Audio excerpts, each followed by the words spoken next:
Nick Smith. Adventure level 7. Human. American. You want me to vomit in public? Isinraf hissed.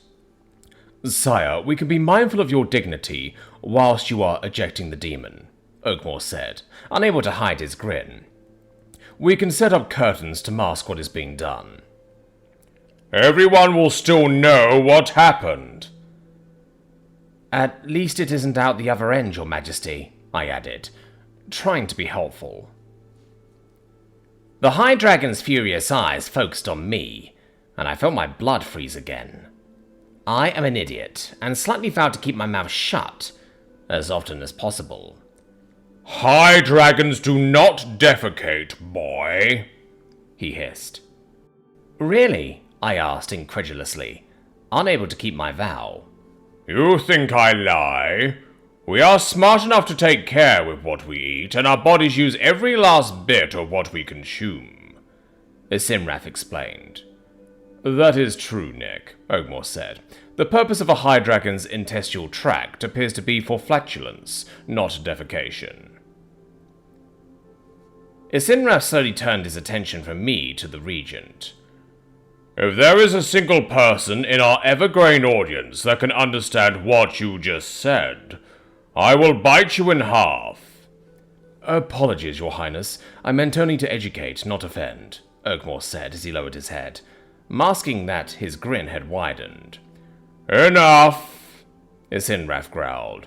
Truth be told, I would enjoy being free of this burden. I will make the arrangements, Your Majesty.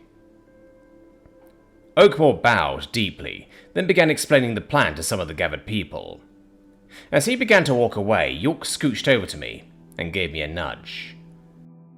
Nick, he said, could you ask the king if he would mind answering some questions? What? I asked, thinking I may have hallucinated what I had just heard. I want to ask the king some questions. This is an amazingly rare opportunity, he explained. Not only to interview a high dragon, but to interview one with a first-hand account of the Cataclysm Wars. Wait. Don't you want to know how I can talk to him? With 10, obviously, Nash interrupted. York's right, Nick. As long as you're polite with the questions, you've got nothing to be afraid of. Easy for him to say. Isinraf was watching Oakmore, impatiently tapping one of his claws on the ground. The claw in question is easily as big as I am, and I could feel the ground shake slightly with each tap. I had also noticed that when he had grinned earlier, his teeth were the size of my head. There is absolutely no doubt in my mind that the High Dragon could erase everyone present if he so wished. Please, Nick, Yash pouted. It was a ridiculous sight that immediately pulled me out of the anxiety spiral I had been swirling down. He pushed his lower lip forward and it caught on his teeth. The lip looked kind of like one of those seashell soap holders. I smiled and shook my head. Fine, but if we die I want it on the record that it's your fault, I told him, then looked up at the dragon. Excuse me, Your Highness? What is it? Isinraf met my gaze. Would you mind if we asked you some questions? This orc, York, would like to know more about the Cataclysm Wars. The dragon's brow furrowed, then he sighed through his nose. So be it. Ask your questions. He said yes, I told York. Excellent. Ask him what started the war, and if he knows how the demons entered our world. I nodded, and repeated the question to Isinraf, settling into the role of interpreter. The demonic invasion was the cause of the war, Isinraf chuckled, though many nations were already at war before their invasion.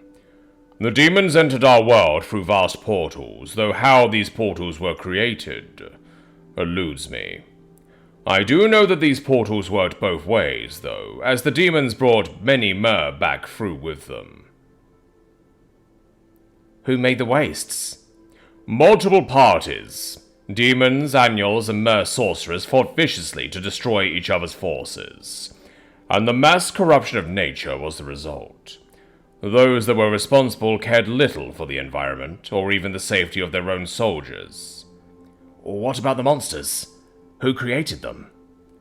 The demons created many monsters to destroy the Mer, bastardizing nature's own creations in the process.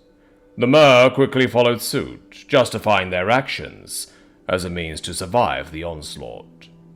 Many of the monsters predate the war, though, and nobody knew where they originate. Why did the demons invade? They did not stop to explain themselves. Isinraf chuckled. If a scholar of this age does not know their reasons, then they must truly be lost to time. What about the demon in your belly? I asked, before I told York what the king had said. Wouldn't he know? He is little more than bone. His mind was destroyed by the asses within me long ago. Isinraf shook his head. He wouldn't even know his own name by now. I informed York of the king's response to both of our questions. He nodded and continued his questions. How long have you ruled over Bolasir? Isinraf paused. 1 moment. The king hissed unintelligibly, and his eyes flashed blue for an instant. Whatever just happened caused his brows to rise and his slight smile to fade. By Boggorath, it has been 18,782 years. It doesn't feel like nearly that long. Apparently time flies more than I do, he said with a sigh. Boggorath? I asked. The first High Dragon. She was given intelligence as a reward for defeating a god in combat, and became the mother of all High Dragons. She has become somewhat deified, obviously. As I explained this to York, elves and gnomes started bringing supplies to enact Regent Ogmore's plan. York reminded me of what Joni had said about the Prignera account of the Cataclysm Wars, and asked me to verify it with King Isinraf. I am unfamiliar with Prignera, but there was an underground dwarven kingdom named Masura on the southern continent. The events themselves are accurate, though I know not of any demonic conspiracies prior to the war. Perhaps they are referring to the actions of the cult, or it could be a convenient cover-up for some of the abysmal actions committed by the various royal families of the time. What kind of actions? Before the demons invaded, the lands were at war. Bolasir was one of the only nations that managed to stay out of it, but my father was wise and had spies in various nations that may have tried something. We received word of terrible state-sanctioned experiments, all in the name of one-upping their neighbors on the field of battle. This is one of the main reasons we reacted to the cult in the way that we did, and why we didn't chase them over our borders. We suspected that they may have had royal backing, and crossing over our borders may have dragged us into wars that we wanted no part of. York appeared deep in thought as I explained what the High Dragon had said. As I finished, Regent Oakmore approached us. "We are nearly ready, Your Majesty," he said, as a group of gnomes carried a large, cube-shaped container past him. The gnomes lowered the steel container to the ground with a thud, and 2 groups of elves approached. One group had bags of what appeared to be powdered concrete mix, and began pouring them into the container. The other group began to set up tall curtains around Isinraf. The High Dragon eyed them warily, but did not interfere. Another group of elves carrying water and oars replaced the group with the concrete powder at the container. They added the water to the powder and began to stir it. We watched as the groups took turns at the container, adding more powder and water until it was nearly filled. Once they were finished, Oakmore gestured to the group around the curtains, and they drew the curtains around the High Dragon. "Your Majesty, please do not regurgitate directly into the box. Your, for a lack of a better phrase, stomach juices will likely be detrimental to the concrete," Oakmore explained. "Regurgitate, what a disgusting word," Isinraf hissed. "Fine." His head lowered beneath the curtain, and after a moment, a sound that can only be described as disturbingly slimy made its way to our ears. I had expected to hear the sound of retching, but the sound I heard instead nearly made me gag. Like forcing a bowling ball covered in not quite done jelly through a hose or something. I looked at my companions and I could tell the sound had the same impact on them. Another moment later, Isinraf's head appeared above the curtain. "It is done," he said. "Thank you, Your Majesty." Oakmore gestured to a group of gnomes who were carrying a steel square with small holes in it. The elves dragged the curtain back, and the gnomes put the steel square on top of the container, hammering it down to form a lid. The container began to make a sloshing sound, and some concrete splashed out of the holes in the top.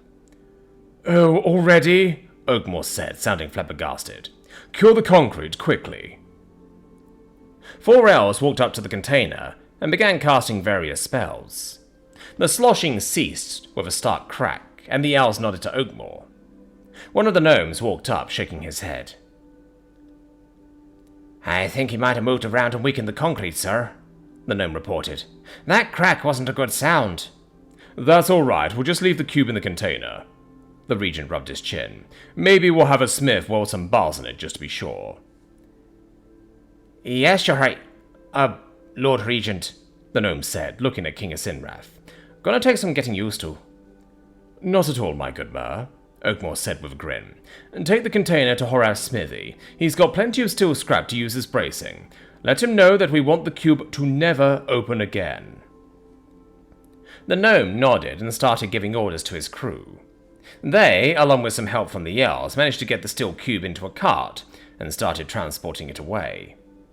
Oakmore watched them for a moment, and then turned back to the High Dragon.